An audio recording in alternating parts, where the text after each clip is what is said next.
Good afternoon. It is 5:35 on July 30th, and this is a meeting of the Law and Ordinance Committee. On my left is Mr. Phillips, and on my right is Mr. Sievert, and we are here to discuss some sign code changes. Mr. Tittery? Thank you, Mr. Chair. So we've had a couple of changes to the sign code in the last 18 years, and most recently in 2009. And this request is to modify the sign code to address multi-tenant commercial buildings primarily. What we have found is that when we have multi-tenant buildings, and say they're subdivided into 4 or 5 businesses, that with the way the language is written now, you have a maximum amount, and it's calculated based on the linear footage of the entire building. And once the signage is consumed by, let's say, the first 4 businesses, there have been a couple of notable cases in the past where the 5th business is kind of out of luck. And so as we've gone through that process and talked through internally, we are asking that we do a kind of a modification to the sign code to make sure that that 5th business in this example would have would at least be able to have a sign of a minimum of 25 square feet. Still could be, subject to, and there may be some room within the overall calculation that they can get more than 25 square feet. And when we consult with new multi-tenant developers, we are going to be, we have been, but we're going to continue to give them a heads up, if you will, that make sure that you allocate your signage if you want to make sure that everybody has an equal amount of signage in the front of their buildings. Sometimes that's difficult because they don't at that point, they may not at that point know how many subdivisions of that building they're going to do. Sometimes the wall will move based on the business, the tenant that comes in and the amount of space that they need per occupancy.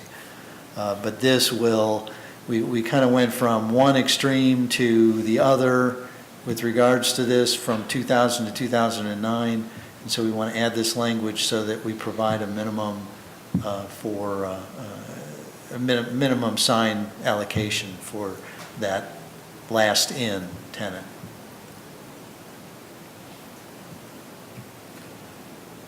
Would a tenant that moves into a building that has the other, let's use your example of 5 tenants in the building and the last tenant moves in, would the other 4 tenants have to adjust their sign to accommodate our sign code should this get adopted? They would not, because they've legally installed their signage based on the calculations. But up to this point, when we've had to go back to the building owner, we've had to say, well, if this 5th tenant wants X amount of signage, then they would have to reallocate with the other 4. So are the other 4 25 square feet?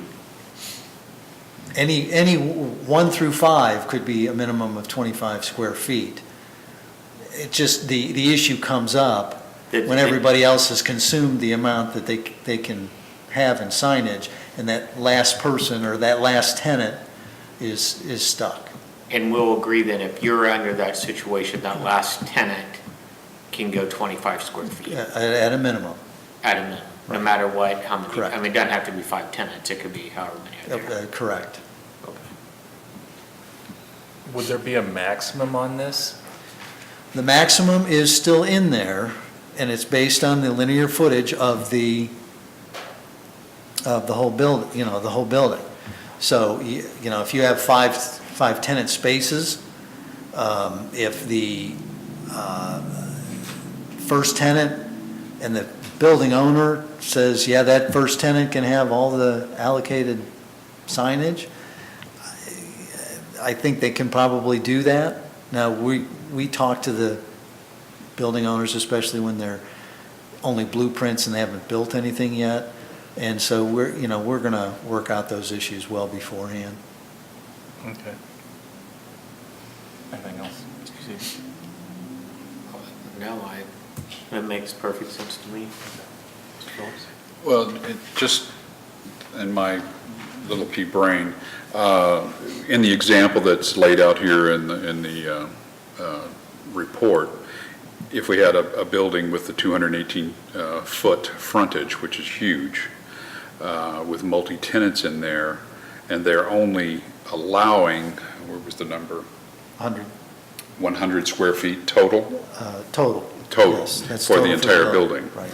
And so tenant 1 and 2 come in, and they've taken up the entire 100 feet. So tenants 3 and 4 come in and get 25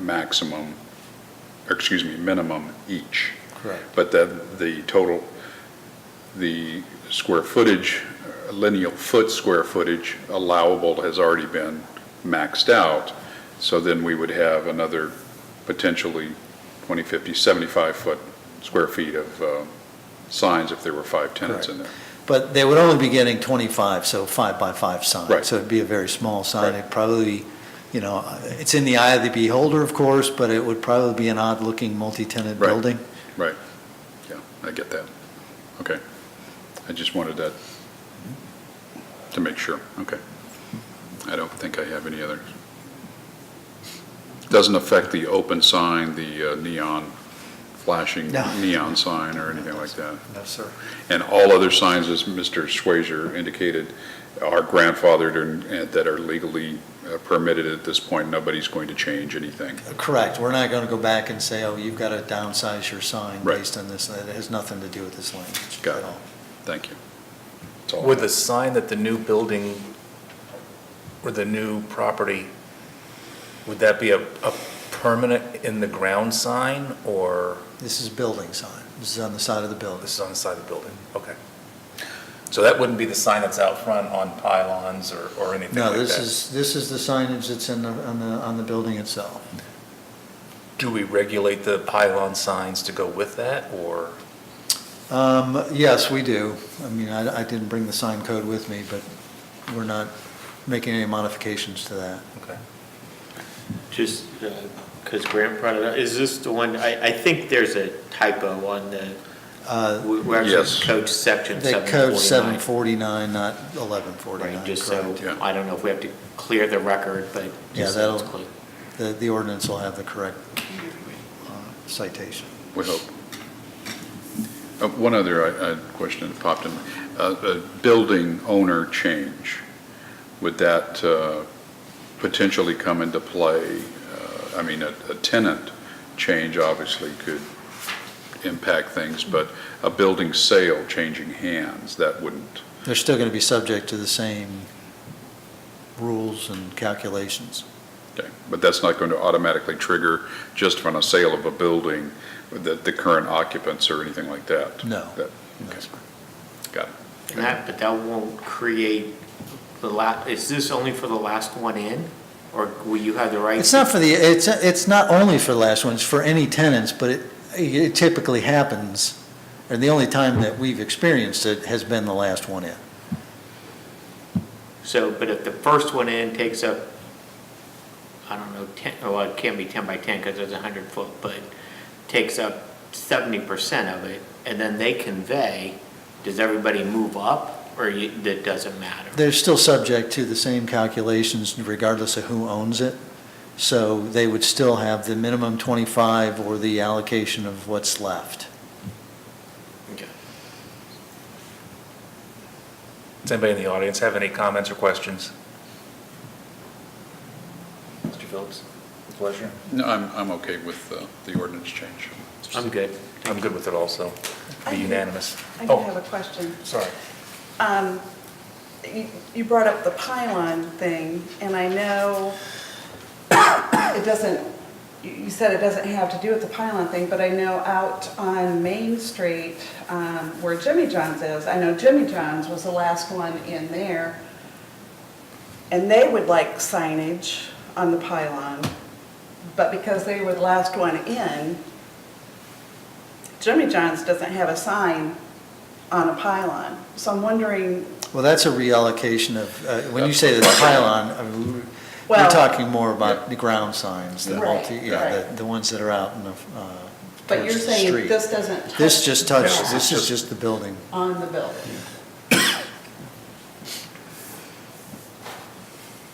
Still good.